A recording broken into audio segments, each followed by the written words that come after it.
ایک دور دراز کے گاؤں میں ایک حکیم چلتا پھرتا کہیں سے نکل آیا اور اپنی دکان بنا کر بیٹھ گیا۔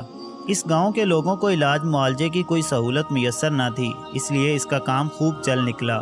کچھ ہی دنوں بعد حکیم نے یہ بات محسوس کر لی کہ ان سادہ لو دیہاتیوں کے پاس میرے علاوہ کوئی معالج نہیں ہے، لہٰذا مجھے خوب فائدہ اٹھانا چاہیے۔ اب جیسے ہی کوئی گاہک اس کے پاس آتا، حکیم اس سے خوب پیسے بٹورتا اور دوا کے نام پر اس کو میٹھی گولیاں کوٹ کر دے دیتا۔ دیہاتیوں کا چونکہ اس پر یقین بن چکا تھا، اس لیے ان میں سے اکثر کو آرام بھی مل جاتا تھا۔ کرتے کرتے حکیم نے بہت سی دولت جمع کر لی۔ گاؤں میں ایک چالاک عورت رہتی تھی جس کو سارے گاؤں والے ماسی ہی کہتے تھے۔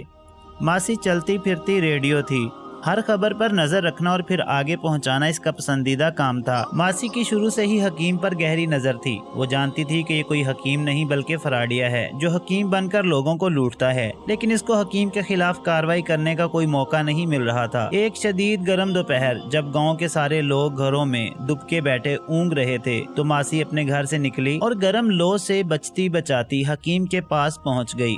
حکیم نے ماسی کو کچے مٹکے کا ٹھنڈا پانی پلایا اور آنے کا مقصد دریافت کیا۔ ماسی نے چور نظروں سے دائیں بائیں دیکھا اور حکیم کے کان کے پاس منہ لے جا کر بولی کہ مجھے مردانہ کمزوری ہو گئی ہے، کوئی اچھی سی دوا دے دو۔ حکیم کو ہنسی تو بہت آئی مگر وہ چھپا گیا۔ پہلے تو اس نے سوچا کہ ماسی کو بتا دے کہ یہ بیماری عورتوں کی نہیں مردوں کی ہے، لیکن پھر اس پر حسب معمول لالچ غالب آ گیا۔ اس نے ماسی سے کہا کہ آپ فکر نہ کریں، دوا ہے تو مہنگی لیکن آپ کو ایک ہفتے میں فرق پڑ جائے گا۔ حکیم نے دوا کی پڑیا بنا کر ماسی کو دے دی اور جب پیسے طلب کیے تو ماسی نے کہا کہ میرے پاس پیسے تو نہیں ہیں، ہاں تم میرا ایک کانٹا رکھ لو، یہ خالص سونے کا ہے۔ حکیم کے تو مزے لگ گئے، اس کو سوچ سے 100 گنا زیادہ مل گیا تھا۔ جیسے ہی ماسی دوا لے کر دکان سے باہر نکلی، حکیم اس کی بیوقوفی پر بہت دیر ہنستا رہا، جو مردانہ بیماری بتا کر مفت کی دوا سونے کے ایک کانٹے کے بدلے لے گئی تھی۔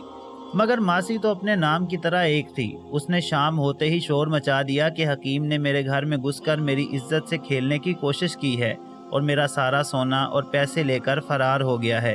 گاؤں کے لوگ بہت حیران ہوئے اور ماسی کو ساتھ لے کر حکیم کی دکان پر جا پہنچے۔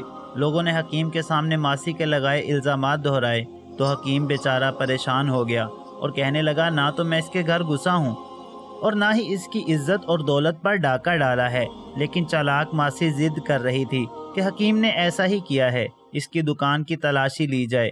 گاؤں والوں نے جب دکان کی تلاشی لی تو ماسی کا ایک کانٹا دکان سے برآمد ہو گیا، جبکہ اس جیسا ایک کانٹا ماسی کے پاس موجود تھا۔ اب حکیم مجرم ثابت ہو چکا تھا۔ حکیم نے اپنی صفائی میں کہا کہ یہ کانٹا میں نے ماسی کو دوائی دینے کے بدلے لیا ہے۔ جب لوگوں نے پوچھا کہ کون سی دوائی، تو حکیم بولا کہ مردانہ کمزوری کی دوائی۔ بس پھر کیا تھا، حکیم کے چراغوں میں روشنی نہ رہی۔ چالاک ماسی نے نہ صرف حکیم کی ساری دولت ہتھیا لی بلکہ اس کو گاؤں والوں سے جوتے بھی پڑوائے۔ اب وہ حکیم حکمت چھوڑ کر مزدوری کرتا ہے، لیکن برسوں گزر جانے کے بعد بھی وہ چالاک ماسی کو نہیں بھولا۔ تو دوستو، آپ کو اس چالاک ماسی کی چالاکی کیسی لگی ہمیں کامنٹ کر کے ضرور بتائیں، اور مزید ایسے ہی ویڈیوز دیکھنے کے لیے ہمارے چینل اردو ڈائجسٹ سٹوریز کو ضرور سبسکرائب کیجیے گا۔ شکریہ۔